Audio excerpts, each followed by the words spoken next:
금요 은혜밤 시간에는 요한계시록에 관한 말씀을 하나하나 나누기를 원하는데요. 그 요한계시록의 오늘의 이 첫 번째 시간입니다. 오늘 첫 번째 시간이다 보니까 이 요한계시록 전체에 대한 이야기와 함께 이 요한계시록 왜 기록되어 있는지 목적 이런 것들에 관한 이야기를 한번 나눠보기 원하겠는데요. 여러분들은 요한계시록 하면 어떤 느낌이 듭니까? 아마 한국 교인들, 물론 한국 교인을 뛰어넘어서 전 세계에 있는 이 그리스도인들에게 요한계시록이라는 책은 좀 근접하기 어려운 책으로 저희들이 느껴지게 됩니다. 요한계시록 하게 되면 어떤 분들은 어떤 느낌이 드냐면요, 무서운 책이다 이렇게 느끼는 분도 있고요, 어떤 분들은 너무 어려운 책이다 이런 선입견이 있습니다. 또 해석이 분분하다 보니까 이 요한계시록을 잘못 해석하다 보면은 이단으로 빠질 수 있는 경향이 많다 보니까 이 요한계시록은 우리들에게는 가까이 하기는 너무나 좀 이렇게 먼 당신과 같은 그런 책이 바로 요한계시록 같은 그런 책이거든요. 근데 여러분 지금까지 어떻게 요한계시록 생각했는지 모르지만요, 요한계시록은 여러분이 생각한 것처럼 그런 책이 결코 아니라는 겁니다. 이 요한계시록은 그 당시에 쓰여진 배경이요, 로마의 박해를 받고 있는 성도들, 박해 속에서 죽음을 맞이할 수밖에 없는 감옥 속에 있는 성도들에게 위로와 힘과 용기를 주기 위해서 이 책은 쓰여졌다는 겁니다. 그렇기 때문에 고통당하고 있는 성도들에게 위로를 해주기 위해서 이 성경이 쓰여졌고, 한 걸음 더 나가서는요, 지금 삶의 현실 속에 어려움을 겪고 있는 많은 사람들에게 끝까지 견뎌내라, 이겨내라, 버텨내라, 승리가 우리에게 있다, 이렇게 힘을 주는 책이 바로 요한계시록이라는 겁니다. 그 때문에 요한계시록은요, 핵심이 뭐냐면요, 한마디로 얘기하면 간단합니다. 그리스도인들이 세상에서 승리하는 법, 이게 바로 요한계시록 전체의 내용을요 압축한다면 이렇게 요약할 수 있습니다. 그리스도인들이 세상에서 승리하는 법. 다른 말로 하게 되면은요, 잘 믿는 법이란 뭘까?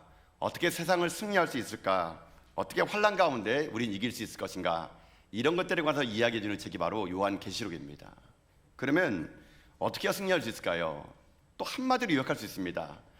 요한계시록에 나와 있는 모든 핵심 주제를 한마디로 얘기하려면요, 어떻게 얘기할 수 있냐? 예수님 중심으로 살라라는 겁니다. 여러분, 이게 요한계시록 전체의 내용을 한마디로 요약한 겁니다. 예수님 중심으로 살면 어떠한 환난이 온다 하더라도 이길 수 있다는 겁니다. 예수님 중심으로 살면 우리 가운데 죽음이 문턱이 우리의 턱 밑까지 온다 하더라도 우리가 담대할 수 있다는 겁니다. 그래서 요한계시록은 예수 그리스도의 중심성, 이것을 얘기해주고 있는 것이거든요. 환난과 혼돈 속에서 우리가 어떻게 승리할 수 있느냐? 바로 예수 그리스도, 그분을 중심으로 살면요 이길 수 있다는 겁니다. 그래서 여러분들이 이제 요한계시록을 이제 쭉 계속 살펴볼 텐데요, 이 요한계시록 볼 때마다 혼란과 환난과 여러 가지 많은 것들이 일어납니다. 그런데 요한계시록은요 맥락이 딱 똑같아요. 혼란과 환난이 일어나고 여러 가지 악의 세력들이 등장하지만 결론적으로는요, 예수님이 딱 나타나면은 모든 것이 끝난다는 겁니다. 예수님이 딱 나타나게 되면요, 그 어떤 악의 세력도 끝이 난다는 겁니다. 이게 요한계시록에 반복적으로 나오는 겁니다. 결국 요한계시록에서 우리 가운데 말해주는 건 뭐냐면은 요한계시록의 삶이라는 것, 그리고 오늘 이 시대를 살아가는 우리들에게도 마찬가지라는 것입니다. 우리가 이 땅의 삶을 살아갈 때 승리할 수 있는 길은 뭐냐? 내 삶이 얼마나 예수 그리스도 중심적이냐라는 것을 점검하라는 것이거든요. 지금은 우리가 요한계시록 시대처럼 예수 믿는 것 때문에 환난과 핍박과 감옥에 가고 순교하는 일이 없지 않습니까? 그러나 시대가 바뀌었을지 모르지만, 상황이 바뀌었을지 모르지만 여전히 지금도 예수를 믿고 살아간다는 것은 우리 가운데 힘듭니다. 어려움이 옵니다. 환난이 있고 우리 가운데 극심한 위기 속에서 어떻게 살면서 살아갈지 모르는 성도들이 참 많다는 것이죠. 그럴 때마다 원론 같은 이야기를 다시 합니다. 여러분들이 예수님 중심으로 살라는 것입니다. 세상 중심으로 살기 때문에 여러분들이 흔들리는 거거든요. 세상 사람들과 비교하다 보니까, 그 비교의 대상이 세상이다 보니까 나는 너무 없고 너무 초라하고 너무 가난하다는 겁니다. 세상과 비교하고 세상 중심으로 살고 세상 사람들 바라보니까 우리 가운데 절망과 낙심과 어려움이 온다는 거거든요. 다시 우리가 눈을 들어 예수 그리스도를 중심으로 삼고 그 예수만을 바라볼 수 있다면 여러분, 결코 우리는요 이 땅에 넘어지지 않고 승리할 수 있는 길이 열릴 수 있다는 것입니다. 저는 그래서 저희들이 금요 은혜밤 시간 때마다 이 요한계시록을 함께 강의할 때 여러분들의 눈이 바뀔 수 있기를 주님의 이름으로 축복합니다. 세상을 향하고 나를 향하고 사람을 향했던 그 모든 것들을요, 예수 그리스도 십자가 그분만을 중심으로 살아가면서 여러분이 어떤 환난과 역경 속에 있을지라도 넘어지지 않는 여러분 다 될 수 있기를 주님의 이름으로 축복드립니다. 이런 맥락에서 제가 일전에 그런 글을 읽었던 것 같아요. 제가 이제 TV를 보다가 한 가지 의문점을 가진 게 있었는데요. 여러분 발레 여러분 아시죠? 발레. 이 발레를 보게 되면은 그 백조의 옷에도 보게 되면은 이 발레리나들이 보통 한 자리에서 막 이렇게 막 회전하는 거 있지 않습니까? 회전하는 거. 제가 이게 보여드릴 수도 없고 하여튼 아시겠죠? 이렇게 회전하는 거 막 팔 들고 막 확 도는 거 있지 않습니까? 모르겠는데 그 백조의 옷에 보면은 거기 주인공이요, 그 도는 횟수가요, 한 자리에서 다리 하나 올리고 팔 돌리고 얼굴 돌리고 하는 게 그게요 32번을 돌린답니다. 32번을요.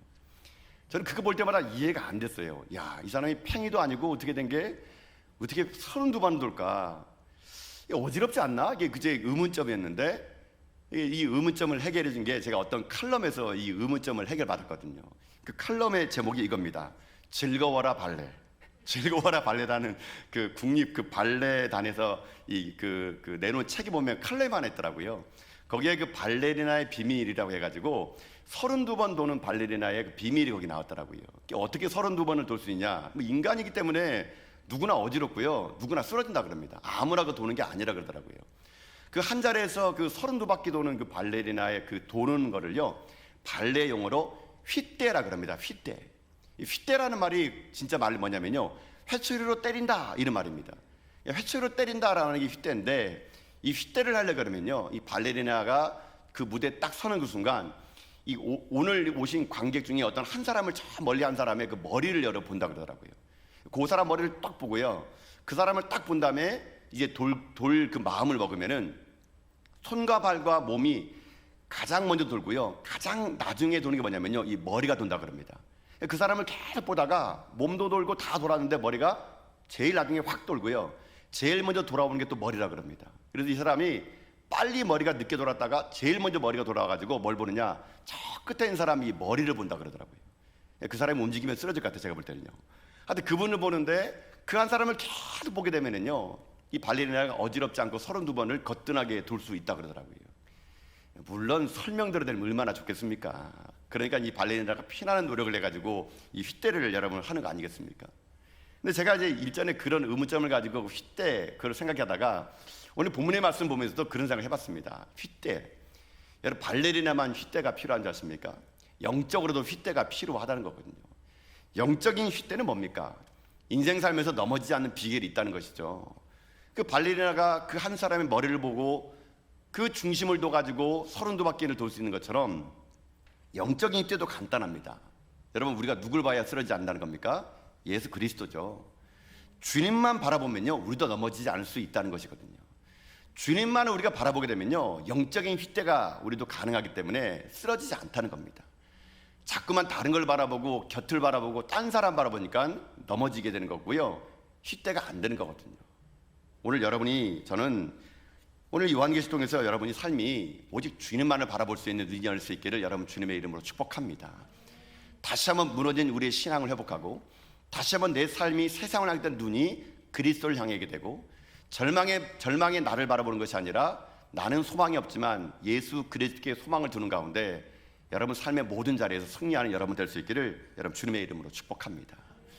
그런 의미에서 이 요한계시록이 우리 가운데 위로가 되고 승리가 될 수 있는 것입니다.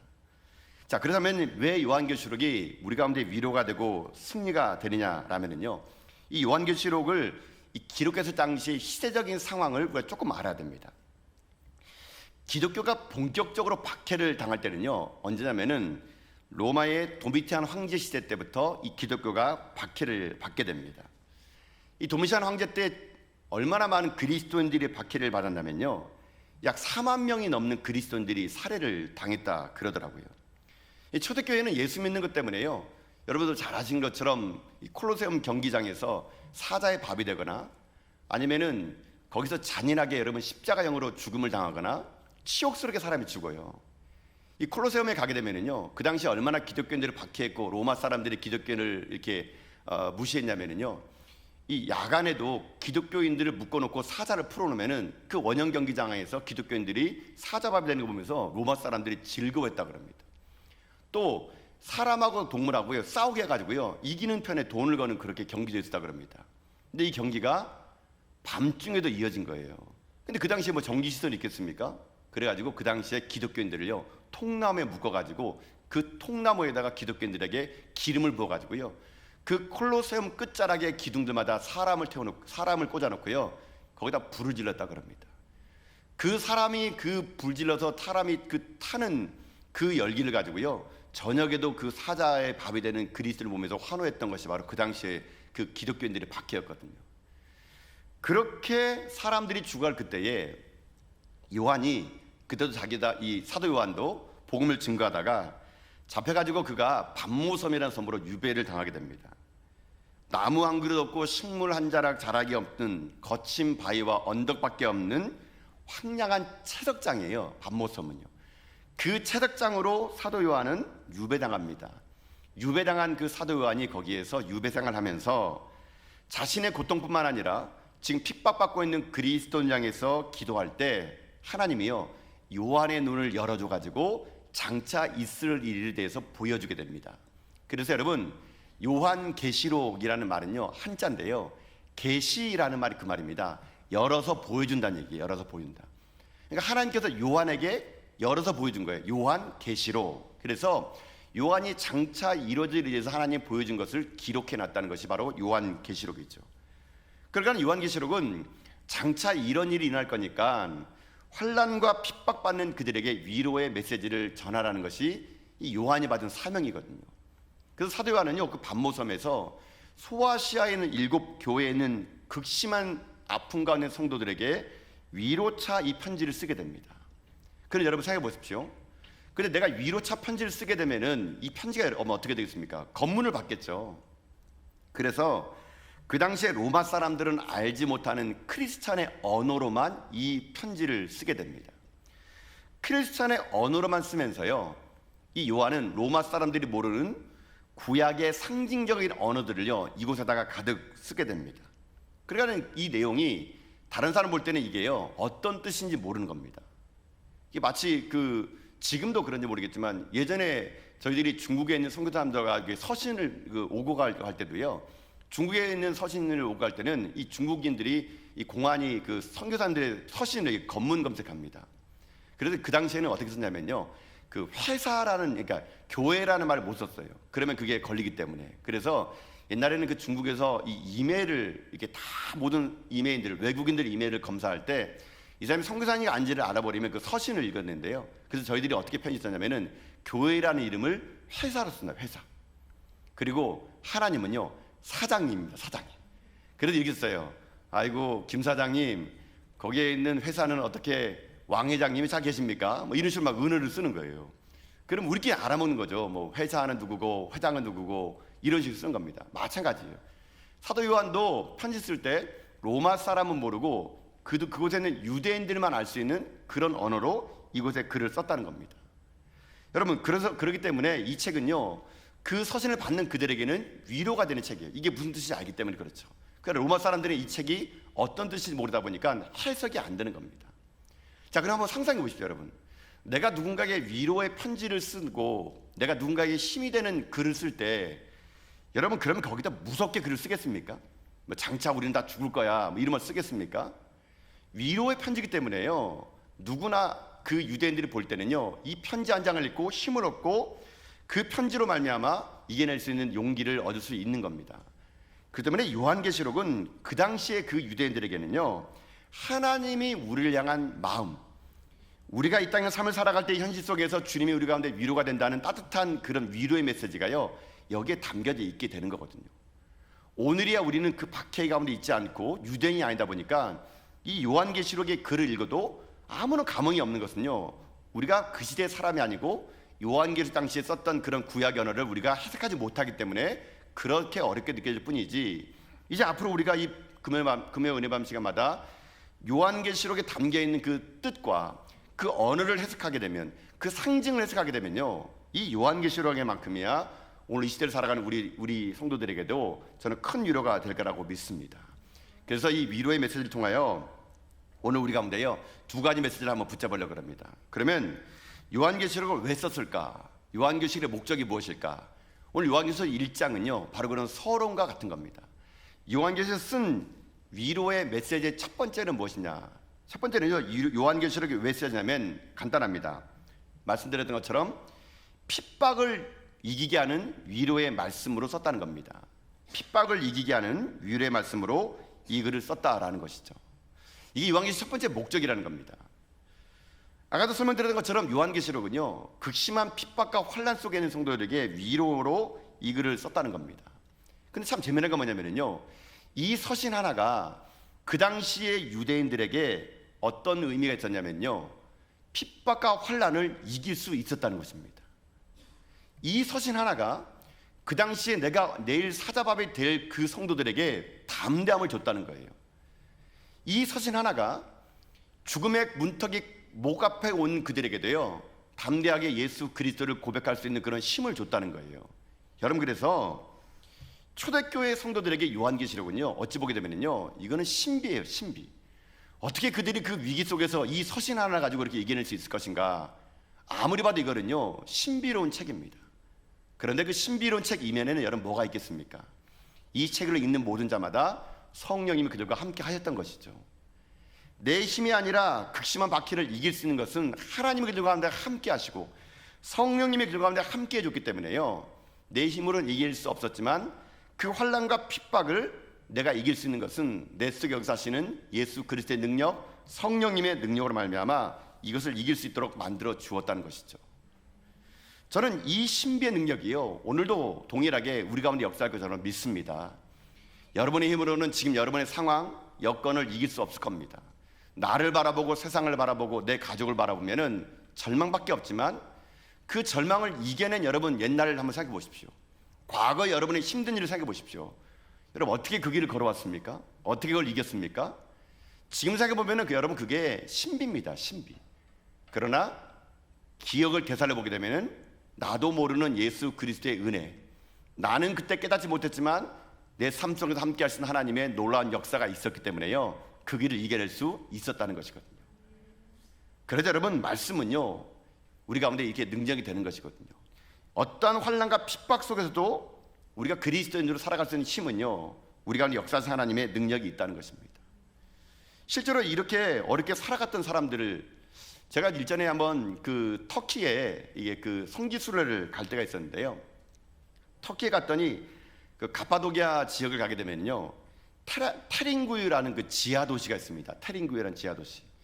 이 테링구유는 뭐 어떤 도시냐면요 그 당시에 박해를 피해 가지고 초대교회 성도들이 지하에다가 굴을 파가지고요 도시를 만들었던 곳이 바로 이 터키에 있는 테링구유라는 지하 도시거든요. 들어가는 입구는요 되게 작습니다. 그냥 구멍이 하나예요. 하나. 근데 그 구멍으로 들어가게 되면요 들어갈 때는 구멍이 하나 있는데 거기에 들어가면요 수십 갈래의 길이 또 나오게 됩니다. 그 테링구유가 여러분 지하 몇 미터까지 여러분 지금 발굴된다면요 30m까지 발굴됐다 그러면 30m까지 들어간 입구가 하나인데 그 도시는요 30m고 지금도 그 깊이가 어마큼이 있을 정도로 알지 못한다 그럽니다.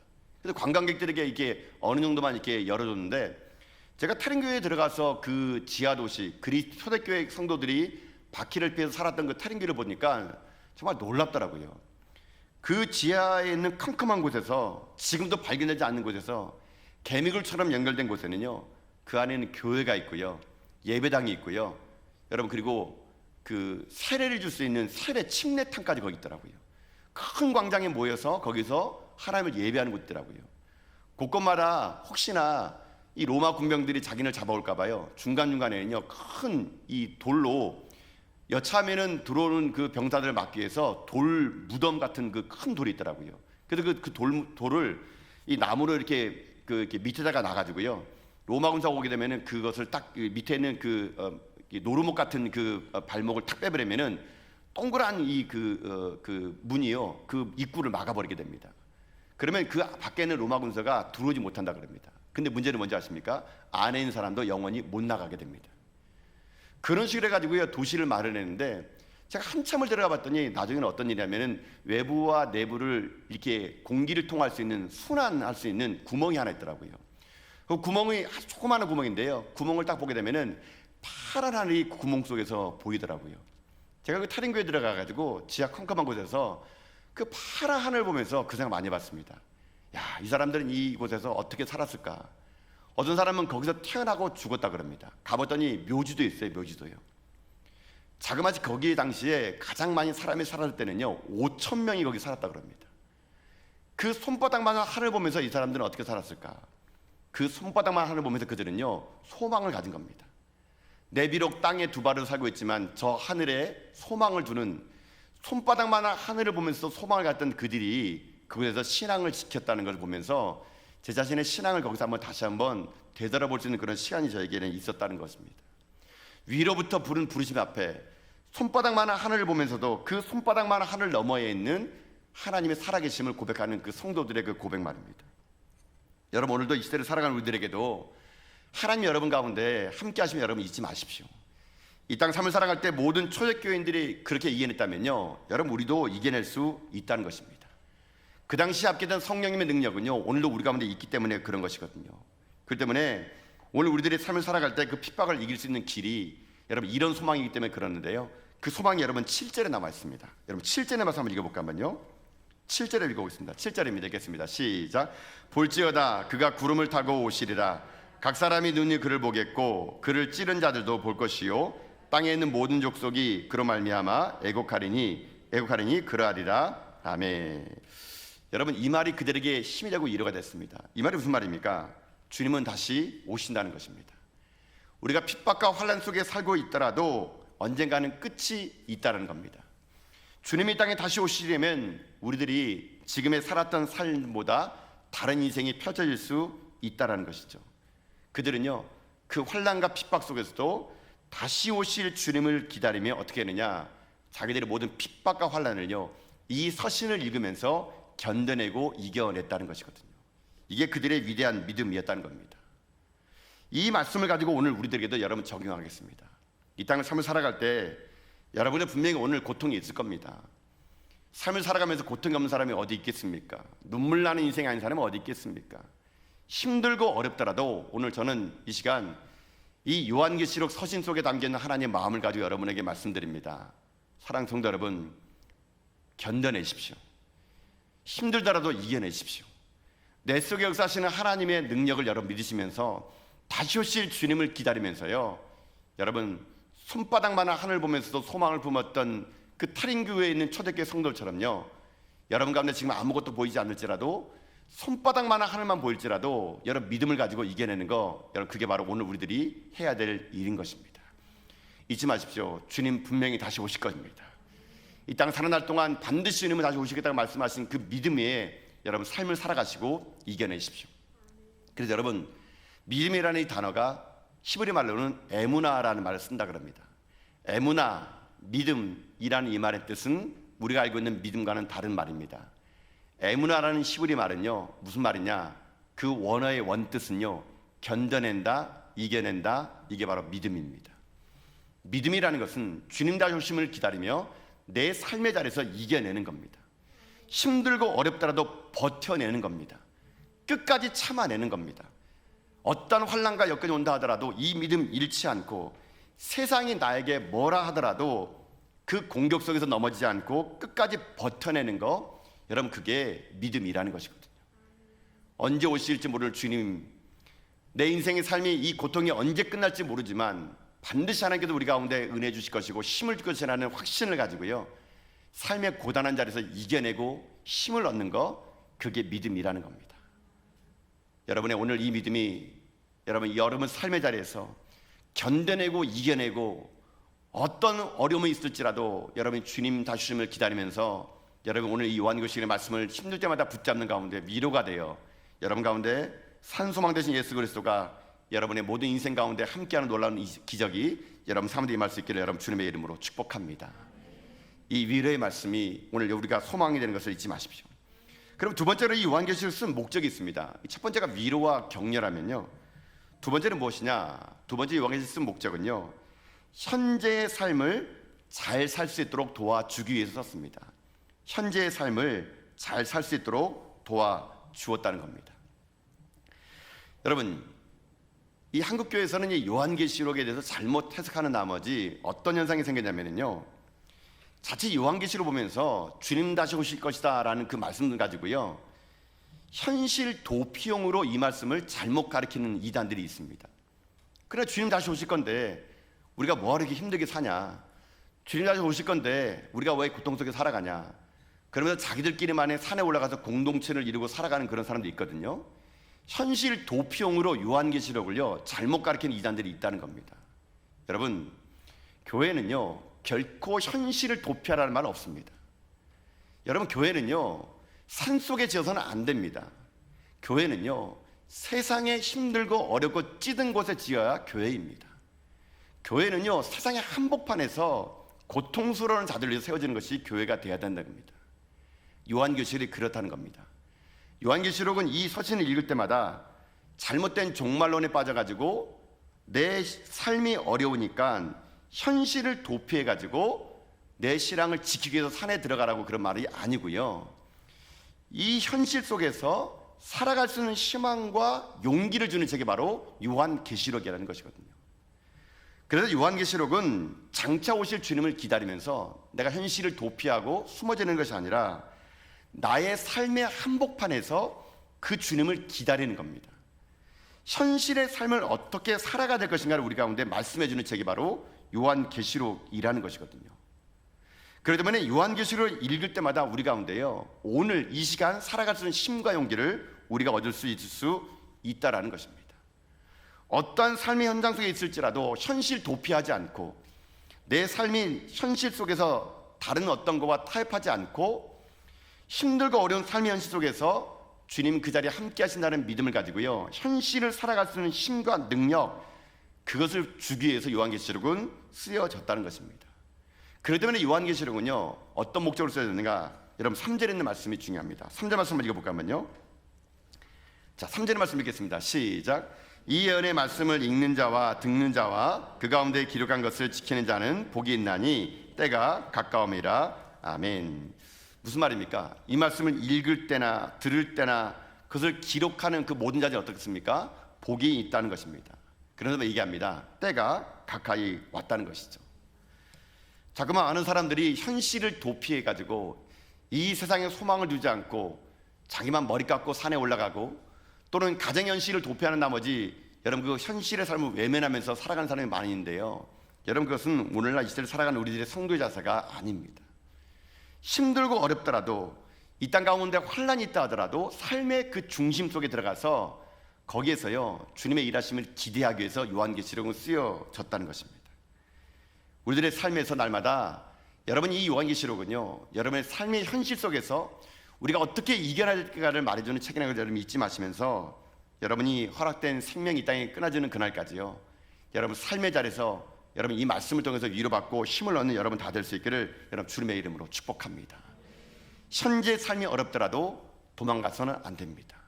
굳건히 그 자리에서 말씀을 들고 그 자리에서 하나님의 일하심을 기다리며 그 속에서 하나님께서 우리 가운데 역사하실 것을 여러분 꿈꿔 나갈 때 이 시대 요한계시록은 다시 우리 가운데 힘이 되고 능력이 되는 말씀이 될 거라고 저는 확실합니다. 위로의 하나님이 오늘 이 요한계시록을 처음 접하는 오늘 이 시대 이 시간 우리들에게 다시 한번 하나님 말씀이 우리 가운데 위로가 되고 우리가 예수 그리스도를 중심으로 살아갈 때 이 땅에 넘어지지 않고 우리의 삶의 현장에서 어떤 환난과 핍박 속에 있을지라도 그 자리에서 말씀을 들고 서 있는 성도를 통해서 오늘도 하나님의 위로와 힘주심이 여러분 가운데 넘쳐날 수 있는 여러분 다 될 수 있기를 여러분 주님의 이름으로 축복합니다. 요한계시록 속에 담겨있는 그 성령 하나님은 오늘도 우리 가운데 함께함을 믿습니다. 초대교회 성도들을 핍박과 환난 가운데 이기겠던 성령님의 능력은요 오늘도 우리 가운데 역사할 것을 믿습니다. 그러니 여러분이 오늘 살아간 날 동안 힘들고 어렵고 고통과 절망 속에 있을지라도 소망을 가지는 가운데 오늘 이 서신이 여러분 가운데 큰 위로가 되며 앞으로 우리가 금요 은혜밤 시간 때마다 이제 하나하나 좀 더 깊이 하나님 말씀을 읽고 현장 속에 이 말씀을 적용해 나갈 때마다 이 말씀이 우리 가운데 능력이 되는 말씀이 되는 귀한 은혜 시간 다 될 수 있기를 여러분 주님의 이름으로 축복드립니다.